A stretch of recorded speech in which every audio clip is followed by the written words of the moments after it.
we're going to talk about an independent film that Alan has seen. I have not seen this. No, I have not seen this one. Wait, you haven't seen it? No, you had it on the list, but I haven't seen it. All right, good. Then we're going to talk about... Is that really an independent film with Morgan Freeman and Florence Pugh? Well, a small indie film. Look, I didn't... You put it on the schedule. All right, well then... No, you put it on the schedule. I just assumed you saw it.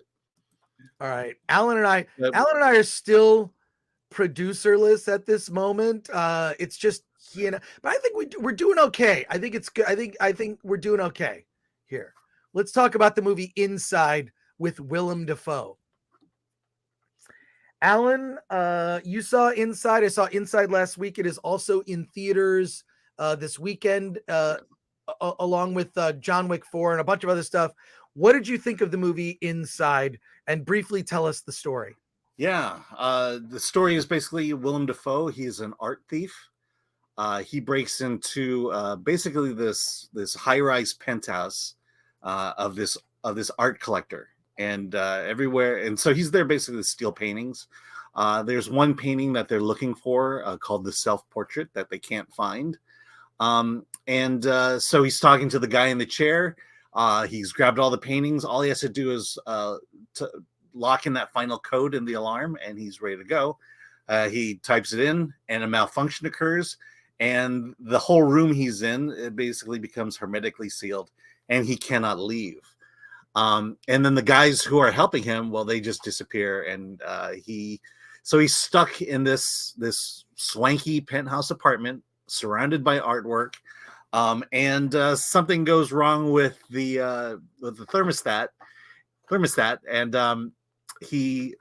and basically the temperature of the room starts to rise slowly, so he's this is basically a survival movie. He has to survive in this penthouse with there's a little bit of food. The gas and the water has been shut off, so he's got to figure out how to find water. And then most of all, he needs to escape, and he needs to do it without going crazy. And this is one of those movies where I walked in not knowing a single thing about it. You would think it would be simple for him to ultimately get out, or for someone to finally come and arrest him, but that doesn't happen. And in fact, he's locked up for a very, very, very, very, very long time. And this is just one of those. One of those movies I would liken to an episode of The Twilight Zone, where it's just this kind of not only examination of human nature and the human will to survive, but it's also about art. And it takes a very interesting turn at the end, which is, if you're interested in seeing this movie, not worth spoiling, but it has a very specific viewpoint about the nature of art and the nature of art collection. Well, it is. It's and the other thing that should be mentioned is Willem Dafoe's character is an artist. Yes. He's an artist who tells a story at the beginning about like how he would save, like if his house was burning, what would he do? What are the three things he would save? And he'd save his sketchbook, right? Mm-hmm.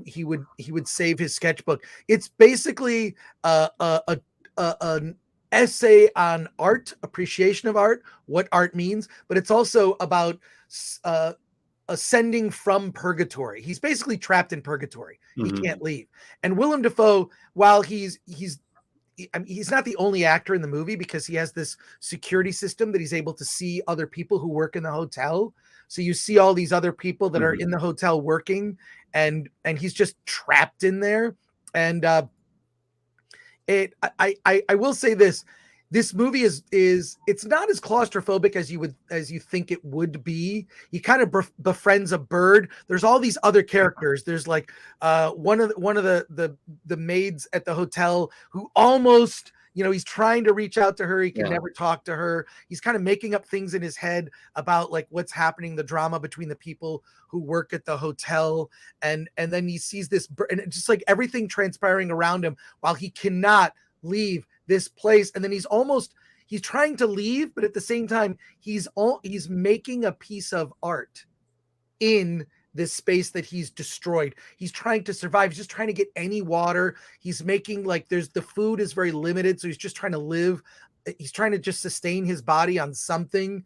And it is, look, I can't recommend this movie. I'm not going to recommend that you see it, but there are parts of it I did enjoy the premise and the beauty of the film, the sort of beauty coming from the circumstances. Mhm.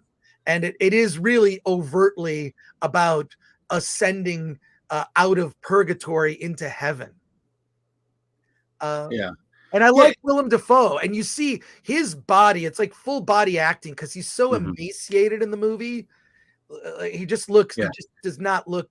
Yeah, and for the most part, it's him by himself in this room, and he gives a great performance. This is one of those where I wouldn't give a blanket recommendation, but there are people that I would definitely say you should see this, and let's talk about it afterwards. Yeah, I mean Um, you that's know, what I'm saying. I can't recommend the movie, yeah, and we saw it maybe so you don't have to. But I like some of what he was attempting to do. I almost think this movie might have made a better short film. mhm, Like as a short film, it would have been yeah, fantastic. But you feel certain things are being dragged out. Like there's a scene where there's an aquarium, and he is almost out of food, and he's like, "Well, I'm just going to take the fish out of the aquarium." yeah, But he doesn't just eat the fish; he makes like these fish balls out of like whatever he can find in the yeah. place. It's very bizarre. It was tough to watch him eat. I mean, he's just eating a fishball, but it was like, oh, there. I used to have a group of friends where someone would just see a weird movie like this and just say, "Hey, everyone, we need to see this movie," and we would go see it, and then we would talk about it after. That's exactly what this is. It's a thinker. It's not a movie you just sit back and watch and let it play in the background. You kind of get yourself enveloped in this, and the ending is, you know if it gets horrific in just weird ways, in ways you wouldn't expect, and to me that's what attracts me to movies like this, because still I'm thinking about, well, what the implications were, what this idea that what this penthouse ultimately becomes because of his presence there, to me is just like, okay, I just love the art value of this movie, and so that's these are the people who I would recommend it to. If that sounds interesting to you, give it a shot. Yeah, I just think like at the end of the day, cannot recommend Mhm. Inside. Maybe if it's like, let's say when it turns up on a streaming service, if it happens to be on, check it out. You'll kind of know within like the first 20 minutes if you're in for the long haul. But if you're watching it on streaming, you can check it out and then you Yeah. can check out if it's not for you. Let me So just say this. We talk about these, the fact that Ant-Man was made, it needed to score like 400 million to profit. Shazam is the same way, maybe about 300 million. When are studios like this, this is Focus Features, but they realize the only way they're going to make money is by making this movie fairly cheap. And my guess is right. they made it for a couple $1 million, and they will probably make a little bit of money off of this. It might have You been know, a little more expensive than that, Alan. I mean, the yeah, sets and everything else. This yeah. The is like, set is, I'd say yeah. it's 10 million arena for a studio Mhm. because you got Willem Dafoe and whatnot. So, but So if but it, I'll if it could squeak out 20 million, it can make money. And my whole point is, I think the big studios are losing perspective when you have to make a $500 million just to right. find a profit. When we miss these kind of movies, these small mid-range budget films, and you kind of want them to say, you need to understand your story and budget accordingly. Yeah. If you really want to make money, if you really want to tell good stories. Yep. 100% agree, Alan. And look, I appreciate. Look, I love that a film like this is taking a risk. It's Mhm. a film in a single space, one actor. Almost could have been a one man play, also, but I can't recommend it. But I appreciate the attempt.